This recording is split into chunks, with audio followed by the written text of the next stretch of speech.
नमस्कार, मैं हूं दर्शंकर। न्यूज बाइस्कोप में आप सबों का स्वागत है। बजट सत्र के 9वें दिन सबसे पहले जब सदन की शुरुआत हुई तो बाबूलाल मरांडी के नेता प्रतिपक्ष बनने की चर्चा रही और उसके बाद जैसे जैसे विधायक वहां पहुंचते गए तो आदिवासियों ने सरना स्थल के सामने फ्लाईओवर के रैंप बनने का विरोध को लेकर जो मानव श्रृंखला बनाई थी उसकी चर्चा सुनने को मिली। सदन में आज और भी कई मामलों की गूंज सुनाई दी है। बरियातू फायरिंग से लेकर आश्रम में 2 साधुओं की हत्या से लेकर कई मुद्दों पर चर्चा हुई है। एक एक चीज पर हम जानकारी हासिल करेंगे। करिश्मा, जब सदन की शुरुआत हुई, सारे विधायक वहां पहुंच रहे थे तो सबसे पहले तो बाबूलाल मरांडी के नेता प्रतिपक्ष बनने की चर्चा रही और दूसरी तरफ आदिवासी समाज के जो सैकड़ों महिलाएं, हजारों महिलाएं आज सड़कों पर उतरी हुई थी, उसकी चर्चा हुई। जी, बजट सत्र का आज 9वां दिन था और माना जा रहा था क्योंकि कल जब भारतीय जनता पार्टी के विधायक दल की बैठक रखी गई थी, जब चेहरा साफ हुआ कि आखिर नेता प्रतिपक्ष कौन होगा, बाबूलाल मरांडी का जब चेहरा जो है वो सामने आया, उसके बाद से कयास लगाए जा रहे थे कि आज के बजट सत्र में यानी कि 9वां दिन भी जरूर नेता प्रतिपक्ष को लेकर पक्ष और विपक्ष आमने सामने होंगे, क्योंकि लगातार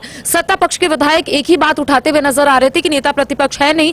तमाम जो भारतीय जनता पार्टी के विधायक है किस तरीके से अपनी बात को रखेंगे, इनके पास तो लीडर ही नहीं है। जब नेता प्रतिपक्ष का चेहरा सामने आया उसके बाद आज आपने देखा होगा कि सभी लोग अपनी बात रखते हुए नजर आ रहे थे। इसके साथ ही बीजेपी के तमाम जो विधायक है यही बोलते हुए नजर आ रहे थे कि अब बीजेपी को वो मजबूती मिलेगी, बीजेपी के विधायकों को मजबूती मिलेगी जिस तरीके से वहां पर बोलने नहीं दिया जाता। देखिए, पक्षपात का आरोप जो है वो स्पीकर पर लगाते हुए नजर आ रहे हैं भारतीय जनता पार्टी के विधायक, और उनका यही कहना है कि जब वो बोलना शुरू करते हैं तो माइक बंद कर दिया जाता है या फिर शिफ्ट कहीं और करा दिया जाता है या फिर किसी और को बोलने की अनुमति जो है वो दी जाती है। तो कई आरोप जो है बीजेपी के विधायक लगाते हुए नजर आ रहे थे। दूसरी बात, आपने सही कहा कि आज जिस तरीके से आदिवासी समाज की ओर से मानव श्रृंखला बनाया जा रहा था, फ्लाईओवर निर्माण कार्य जो चल रहा है सिरम टोली में, उसको बीच में रोक दिया गया था। हालांकि आज कई आदिवासी समाज की ओर से यह कहा गया था कि जब वो लोग मुख्यमंत्री हेमंत सोरेन से मुलाकात किए थे उसके बाद निर्माण कार्य को रोक दिया गया था, लेकिन एक बार फिर से निर्माण कार्य शुरू हो गया है और जो स्लोपिंग है उसे सीधा सरना स्थल के समक्ष रखा गया। और ऐसे में देखिए, 1 तारीख को वहां पर यात्रा निकालनी है, शोभा यात्रा निकालनी है, जुलूस निकालना है और सरहुल है। और ऐसे में उनका कहना है कि इतने छोटे से जगह पे, एक तो उनका कहना है कि हम लोगों की धार्मिक स्थल यानी कि जो हम लोगों का प्राचीन स्थल है उसे छेड़छाड़ किया जा रहा है, वो हम लोगों की पहचान है और उसे ही कहीं ना कहीं डिस्ट्रॉय करने की कोशिश जो है ये सरकार कर रही है। साथ ही देखिए, आपने सही कहा कि आज बजट सत्र का 9वां दिन था और ऐसे में ग्रामीण विकास विभाग के बजट को लेकर चर्चा हुई है, किस तरीके से योजना जो है धरातल पर लानी है, आखिर कैसे तमाम लोगों को, ग्रामीण क्षेत्रों के लोगों को किस तरीके से फायदा मिले, इस चीजों को लेकर चर्चा हुई है। साथ ही कई ऐसे मुद्दे हैं, चाहे हम मैया समान योजना की बात कर लेंगे, मैया समान योजना को लेकर भी एक बार फिर से जो हो हल्ला है वो देखने को मिला है। 2500 जो सम्मान राशि है उसके साथ साथ ये भी कहा जा रहा है कि दिव्यांग, वृद्धा और विधवा का भी जो पेंशन है उसे बढ़ाया जाए, उसे 1000 से बढ़ाकर 2500 किया जाए। तो कुल मिलाकर आज का भी जो करिश्मा, जयराम महतो भी अक्सर सदन में अपनी बातों को लेकर चर्चा में रहते हैं, आज भी उन्होंने एक बड़ा मुद्दा उठाया था सदन में। जी, जाहिर तौर पर जयराम महतो विधायक नहीं भी थे तब भी वो इसी तरीके से मुद्दा उठाते थे, आज भी उन्होंने मुद्दा उठाया। देखिए, वो शुरुआत से खनन हो, कोयला हो, बालू हो, इन तमाम चीजों को लेकर अपनी बात को रखते हुए नजर आते हैं। उनका कहना है कि सरकार रोड मैप तैयार तो करती है लेकिन इंप्लीमेंट नहीं करती है और यही वजह है कि यहाँ के लोगों को उसका फायदा नहीं मिल रहा है। जयराम महतो जब भी सदन में आते हैं उनका यही कहना होता है कि सरकार जो भी योजना लेकर आती है या तो वो योजना फेल हो जाती है या फिर अगर योजना धरातल पर उतरती है तो वो ज्यादा दूर तक नहीं जाती, यानी कि लंबी रेस का घोड़ा जो है वो योजना नहीं कहलाता है। देखिए, मैया समान योजना को लेकर उन्होंने खुलकर अपनी बात कही थी। उनका कहना था कि वो तो पहले ही जानते थे कि ऐसी योजना जो है आने वाले समय में बंद हो जाएगी, आने वाले समय में राशि जो है वो कहां से सरकार लेकर आएगी। सरकार के पास ना तो इतना फंड है कि सरकार हर एक महिला को हर एक महीने 2500 रुपया उनके खाते में दे। जी बिल्कुल, मदन भी हमारे साथ है, मदन से भी बात करेंगे। मदन, और भी विधायकों ने कई जनहित के मुद्दे उठाए हैं। देखिए, 1,36,000 करोड़ की चर्चा आज भी होती रही, आज भी बीजेपी के प्रदीप प्रसाद जो है वो ब्रेकअप मांग रहे थे, और क्या क्या खास रहा आज?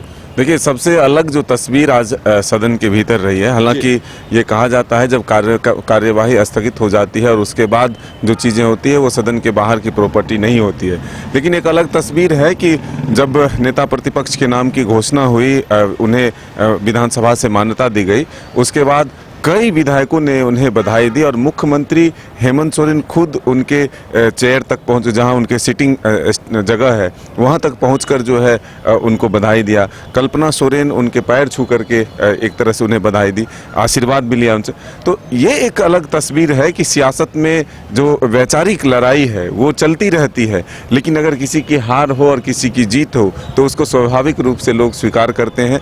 चुनावी परिणाम आए, एक को सत्ता मिला, एक को विपक्ष में रहने का जनादेश मिला, ऐसे में अब दोनों चीज़ें पूरी हो गई है। एक तरफ सत्ताधारी दल के मुखिया के तौर पर हेमंत सोरेन है, तो दूसरी तरफ विपक्ष के तौर पर नेता के तौर पर अब बाबूलाल मरांडी होंगे। तो जिसकी प्रक्रिया आज पूरी कर ली गई। कल देर शाम ही बीजेपी के विधायकों ने उनको अपना विधायक दल का नेता चुना और फिर पत्र जो है विधानसभा स्पीकर को सौंपा और उसके बाद आज विधानसभा से उनको नेता प्रतिपक्ष का दर्जा मिल गया। तो इसके बाद ही अगर हम कहें तो ये लोकतंत्र की खूबसूरत तस्वीर जो है सामने आती अगर ये बाहर आती। लेकिन फिर भी ये चीज़ें जो है निकल कर आए और कई विधायकों ने आज सवाल उठाए, चाहे ज़मीन से जुड़े हुए मामले उठाए गए कि जो ऑनलाइन सेवाएं हैं वो काम नहीं कर रहे हैं, लोगों को सीओ कार्यालय का चक्कर लगाना पड़ रहा है, पानी की समस्या का कई जगहों से शिकायतें मिली। जयराम महतो ने कोर्ट फीस बढ़ाने का विरोध किया कि बिहार और अलग अलग जो पड़ोसी राज्य हैं वहाँ भी इतने शुल्क नहीं है जो आप कोर्ट फीस बढ़ा दिए हैं। अधिवक्ताओं की सुरक्षा के लिए उन्होंने मांग की। तो अलग अलग तरह से अगर आप देखें तो विधायकों ने अपनी अपनी मांग की है। सर्वाइकल कैंसर को लेकर के पूर्णिमा साहूदास ने टीकाकरण की मांग की है। गढ़वा में पोस्टमार्टम हाउस जर्जर स्थिति में है, अनंत प्रताप देव ने उसकी मांग की है। डॉक्टरों की कमी जो है उसको लेकर के आज सवाल उठाया गया। तो वित्त मंत्री और संसदीय कार्य मंत्री राधाकृष्ण किशोर ने कहा कि जिलावार डॉक्टर की नियुक्ति हो और जहां उनका स्थापना यानी उनका पोस्टिंग हो वहां के लिए अगर आप उनकी नियुक्ति करते हैं तब वो सही जब अपने जगह पर रह करके सही से काम कर सकते हैं। ऐसे अगर आप जिलावार नियुक्ति करते हैं तो बाद में उस जगह पर पोस्टिंग देने से वो कतराते हैं, उस जगह पर नौकरी नहीं करते हैं। ऐसे में जहां रिक्तियां हैं उस जगह के लिए ही वैकेंसी निकाली जाए और तब अगर नियुक्ति होती है तो वो सही रूप से काम करेंगे। तो ऐसे जब सदन चल रहा है तो अब ऐसा लगता है कि झारखंड की जो समस्याएं हैं, जो समस्याओं को सदन तक पहुंचाया जा रहा है उसका समाधान जो है ज़रूर निकलेगा। और जब ये कहते हैं कि जनहित के सवाल जब हंगामे के भेंट चढ़ते थे तो लगता था कि सदन जो है व्यर्थ हुआ, लेकिन अब जब जनहित से जुड़े हुए सवाल सदन में उठ रहे हैं, सरकार भी उसको संज्ञान में ले रही है, जो विभागीय मंत्री हैं या जो फिर प्रभारी मंत्री हैं वो इसको लेकर के आश्वासन दे रहे हैं और एक टाइम फ्रेम तय हो रहा है कि आप अगर हम अगर कोई प्रश्न लाते हैं तो आप हमें आश्वासन दीजिए, टाइम फ्रेम दीजिए, आप कितने समय में इसको पूरा करेंगे और तभी उस प्रश्न को जो है आगे छोड़ा जाता है या उससे आगे बढ़ाया जाता है।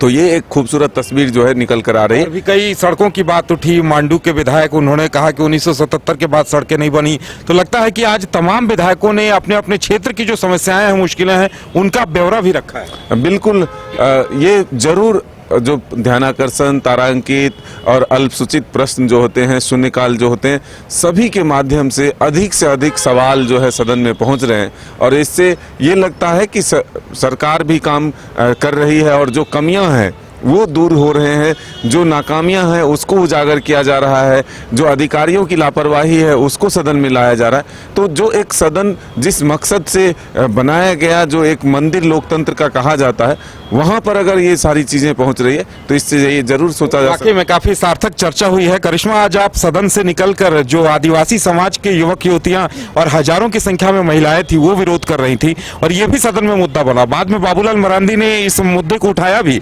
कि अगर सीएम सड़क से आ जाते और उस वक्त तो ये हंगामे की नौबत नहीं आती।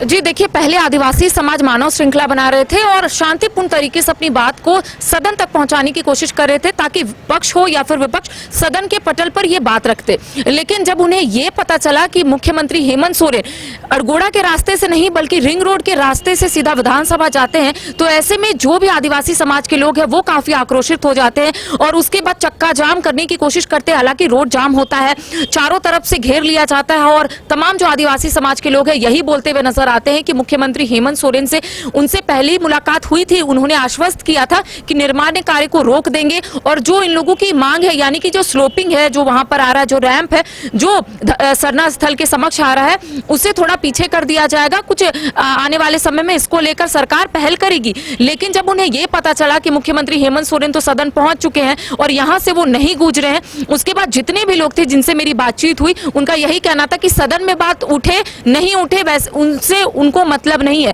उनको मतलब है कि उनकी जो मांग है वो पूरी होनी चाहिए। देखिए 10 तारीख का अल्टीमेटम जो है वो आदिवासी समाज ने दिया है। उनका कहना है कि 10 तारीख तक अगर मुख्यमंत्री हेमंत सोरेन पहल नहीं करेंगे, अगर मंत्री चमरा लेंडा पहल नहीं करेंगे, चमरा लेंडा का नाम इसलिए सामने आ रहा है उदय क्योंकि उनका कहना है कि सरना स्थल में मुलाकात करने के लिए मंत्री चमरा लिंडा गए हुए थे और उन्होंने आश्वस्त किया था कि आप लोग परेशान नहीं होइए, आपकी जो परेशानी है सरकार दूर करेगी। तो ऐसे में अल्टीमेटम जो है वो दिया गया है कि 10 तारीख तक अगर सरकार पहल नहीं करेगी तो आने वाले समय में बाध्य होकर ये लोग आंदोलन करेंगे, चक्का जाम करेंगे। आज आदिवासी समाज ने ये ऐलान किया है। दूसरी ओर आपने सही कहा कि नेता प्रतिपक्ष बाबूलाल मरांडी ने भी अपनी बात को रखा है। उन्होंने स्पष्ट तौर पर कहा है कि पहले तो ये मालूम होना चाहिए कि आखिर आदिवासी समाज मांग क्या रहे। हालांकि देखिए सभी लोगों ने अपने हाथ में तख्ती जरूर देखी थी, तो सत्ता पक्ष हो या फिर विपक्ष हो, उनका यही कहना था कि सरकार इसको लेकर जरूर आने वाले समय में पहल करेगी। विपक्ष लगातार हमलावर है। उनका कहना है कि जो धार्मिक स्थल है, जो प्राचीन स्थल है, इसको डिस्ट्रॉय नहीं करे। ये उन लोगों की पहचान है। अस्मिता के साथ खिलवाड़ जो है वो सरकार कर रही है। कई आदिवासी समाज ने यह कहा कि अबुआ सरकार है, सरकार तो अबुओं की ही नहीं सुन रही है। तो एक बड़ा जो कह सकते हैं ऐलान है वो आदिवासी समाज की ओर से कर दिया गया है। अब देखिए इंतजार करना होगा उदय कि 10 तारीख तक क्या सरकार कोई पहल करेगी, क्या कोई ठोस निर्णय लेगी या फिर आदिवासी समाज बाध्य होकर आंदोलन करेंगे। चलिए, तो सदन में 9वें दिन भी कई मामलों की गूंज सुनाई दी है, कई जनहित के मुद्दों पर चर्चा हुई है। अब देखने वाली बात यह होगी कि सोमवार को जब सदन की कार्यवाही आरंभ होगी तो और क्या कुछ मुद्दे आते हैं, किन मुद्दों पर चर्चा होती है। फिलहाल इतना ही, हमें दीजिए इजाजत और आप देखते रहिए न्यूज़ बाइस्कोप। नमस्कार।